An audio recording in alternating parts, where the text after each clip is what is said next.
नमस्कार दोस्तों, स्वागत है आपका हमारे चैनल पर जहां हम आपको देश और दुनिया के सबसे ऐतिहासिक स्थलों के बारे में रोचक जानकारी देते हैं। आज हम बात करेंगे भारत के गौरव, लोकतंत्र के प्रतीक और वास्तुकला के अद्भुत नमूने की राष्ट्रपति भवन के बारे में। क्या आप जानते हैं कि राष्ट्रपति भवन का निर्माण ब्रिटिश काल में हुआ था?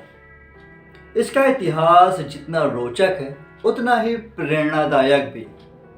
तो चलिए शुरू करते हैं इस सफर को। सन 1911 में जब दिल्ली को भारत की राजधानी घोषित किया गया, तब ब्रिटिश सरकार ने फैसला किया कि यहाँ एक बहुत बड़ा वायसराय हाउस बनाया जाएगा, जिसका उद्देश्य था ब्रिटिश साम्राज्य की शक्ति और शान को दिखाना।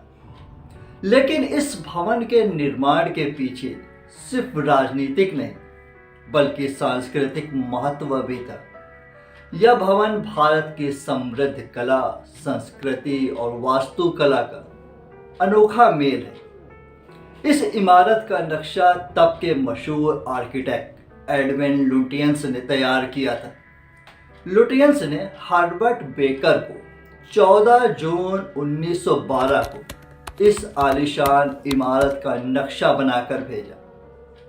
भवन के लिए जगह मिल गई, नक्शा तैयार हो गया और अब अंग्रेजों ने काम शुरू कर दिया।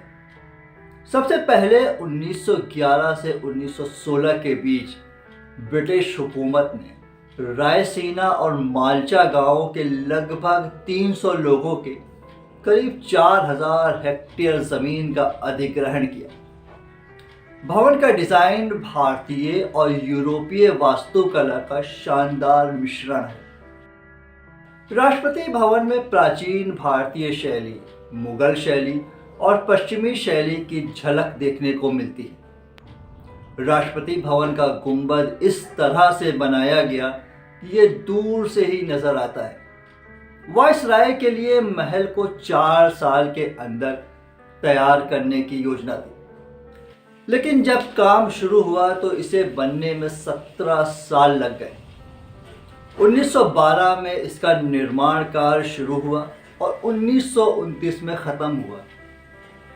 राष्ट्रपति भवन की वेबसाइट बताती है कि इस इमारत को बनने में करीब 70 करोड़ ईंटों और 30 लाख पत्थरों का इस्तेमाल किया गया। 29,000 से ज़्यादा कारीगर इसके लिए लगाए गए थे।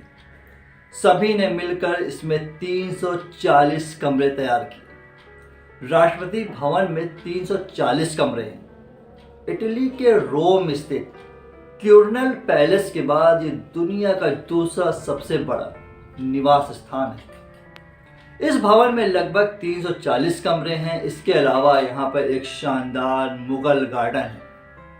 यहाँ का मुगल गार्डन 15 एकड़ में फैला हुआ है और इसमें 159 तरह के गुलाबों की प्रजातियां हैं। यह मुगल गार्डन हर साल बसंत ऋतु में आम पब्लिक के लिए खोला जाता है।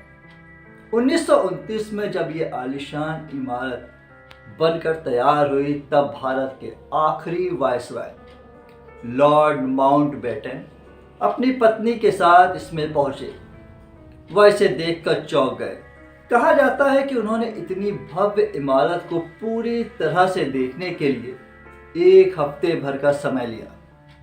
माउंटबेटन दूसरे नेताओं के साथ और अधिकारियों के साथ यहीं पर मुलाकात करते थे। भवन के अंदर राष्ट्रपति का निवास स्थान, कार्यालय, स्वागत कक्ष और मेहमानों के लिए विशेष कमरे हैं। इस भवन में इस्तेमाल होने वाला ज़्यादातर पत्थर राजस्थान से मंगवाया गया था। आज़ादी के बाद देश के पहले गवर्नर जनरल चक्रवर्ती राजगोपालाचारी को रहने के लिए यही महलनुमा इमारत मिली। 26 जनवरी 1950 को भारत गणतंत्र बना और देश के पहले राष्ट्रपति राजेंद्र प्रसाद बनाए गए। 1950 में गवर्नमेंट हाउस को राष्ट्रपति भवन में बदल दिया गया। राजेंद्र प्रसाद यहाँ रहने आए, लेकिन उन्होंने भी राजगोपालाचारी की परंपरा को जारी रखते हुए राष्ट्रपति भवन के गेस्ट रूम में ही रहने का फैसला लिया। गेस्ट रूम में रहने की परंपरा आज भी कायम है।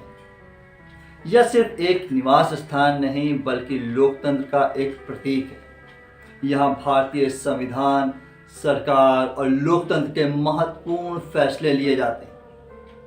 तो दोस्तों, यह थी राष्ट्रपति भवन का इतिहास और उससे जुड़े रोचक तथ्य। यह भवन सिर्फ एक इमारत नहीं बल्कि भारत के गौरव और संस्कृति का प्रतीक है। अगर आपको यह वीडियो पसंद आया हो तो इसे लाइक करें, चैनल को सब्सक्राइब करें। मिलते हैं अगले वीडियो में एक नए टॉपिक के साथ।